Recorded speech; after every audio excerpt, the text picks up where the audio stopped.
Welcome back to Leeds Lately, and this time it's going to be another World Cup video with a slightly different format because we're going to be talking about a player who I think would do great for Leeds. Before we get into that, if you could hit that subscribe button and the like button if you enjoy the video, that would really help me out because we're trying to grow the channel. But without further ado, let's get into it. And the player for me played in the Canada versus Belgium game, and that has been, for me, the most entertaining game in this World Cup so far.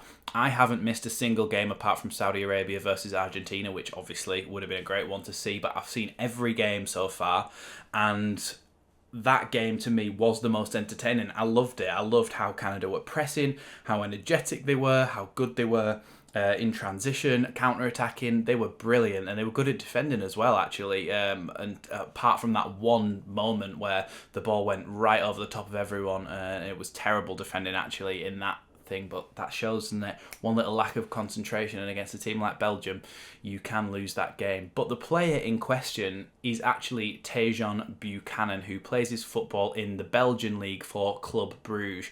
Now, he's 23, so there's plenty of resale value, which is what Orta likes to have in his signings. So like I say, he's 23, worth 12 million euros, which isn't an awful lot. He is absolutely rapid. He is so dynamic and fast and good at getting the ball into the box that I think he could do great for Leeds down one of those wings, and even potentially play in a right wing back role if it was needed to. The only thing that he's lacking is that cutting edge, that finishing ability. But if you're talking about somebody who... Dan James is probably on his way out, let's be realistic. I don't think Dan James is going to be a Leeds player for that much longer. But if you want somebody who is rapid, dynamic, and good at beating a man, you're kind of going to go for Tajon Buchanan over Dan James, because Buchanan is taller, stronger, more athletic build. And granted, he doesn't have the best finishing ability, but a team like Leeds, if somebody like that had the ability to finish every chance as well, then you're looking at a lot more than 12 million euros. The reason I've put 12 million pounds is because it's more likely to be a few more euros than 12 million, which obviously puts it in the bracket of about 12 million pounds. So maybe 12 to 15 million pounds for Tajon Buchanan, and I think he would be an excellent option to bolster our attacking roles, really. We don't desperately need that position filled, but I think Tajon Buchanan, at the price he is, has good resale value, and potentially would do well at Elland Road. So let me know what you think. If you saw that game and you saw how he played, he created a lot of chances, he was everywhere, he was doing everything right apart from applying that finishing touch. So I thought he was really good and would do well for Leeds. So yeah, like I say, let me know down in the comments.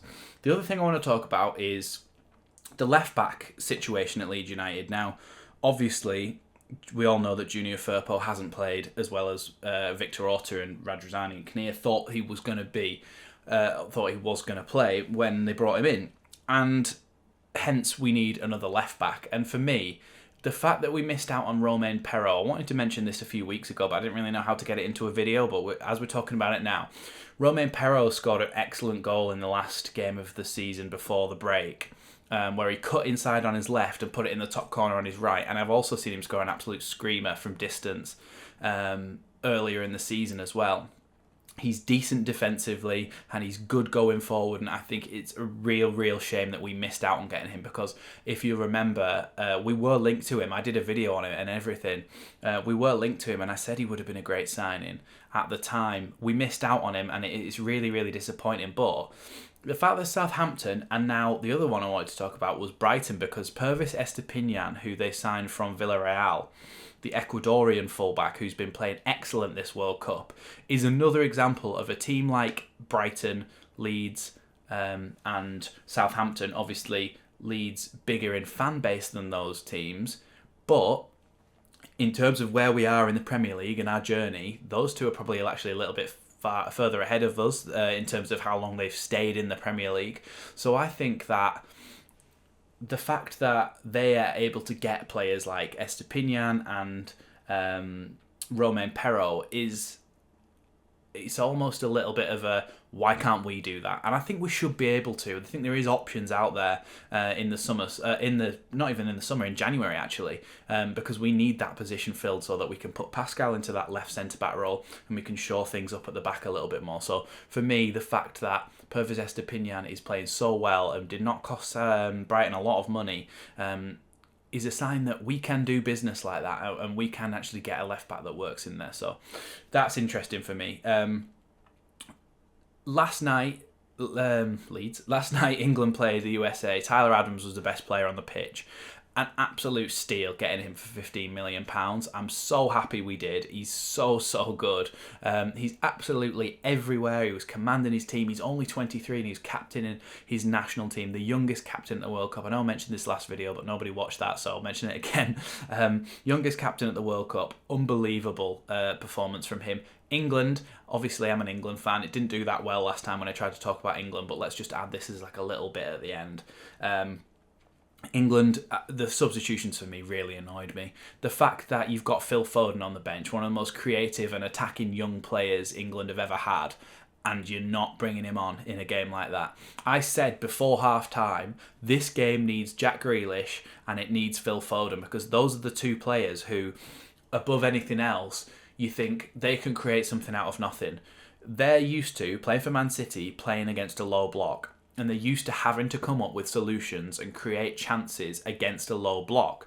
And Jack Grealish almost did it a couple of times, but I think if he'd have had the help from Phil Foden from either the other side, because Marcus Rashford was brought on, I didn't think it was a Marcus Rashford game. I think Marcus Rashford's good, and there is a place for him in this team against certain teams who maybe are actually playing a little bit higher up the pitch and leaving space in behind. Marcus Rashford could be much more effective there, but against this low block, I think it should have been Phil Foden or even James Maddison as well. I know James Maddison isn't 100% fit, but I would have brought one of those onto the pitch, and also I would have took Mason Mount off. I don't think Mason Mount is the type of player who can create anything in a game like that. I don't think he was very good. I think he was probably our worst player.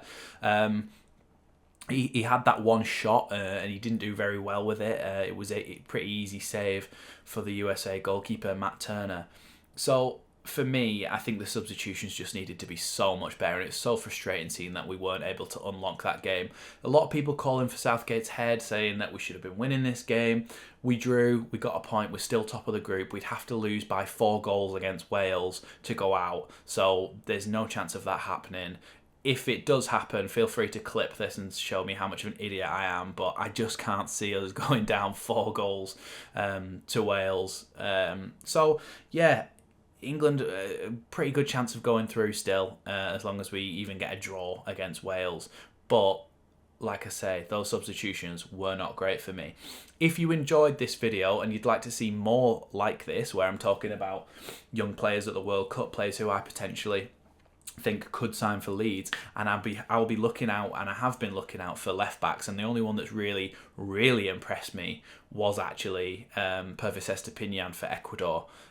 So I will be looking out for more left backs and seeing sort of left backs and strikers that I think could potentially do a job for Leeds United. So yeah, let me know if you enjoyed it. I'll make more videos like this in the future, a little bit more Leeds centric, because I know that's what people really want to see on this channel, judging by the numbers that these videos get. But obviously I'll intersperse it with a bit of England chat as well. So thanks for watching this one, and I'll see you next time on Leeds Lately with another World Cup update and scouting report.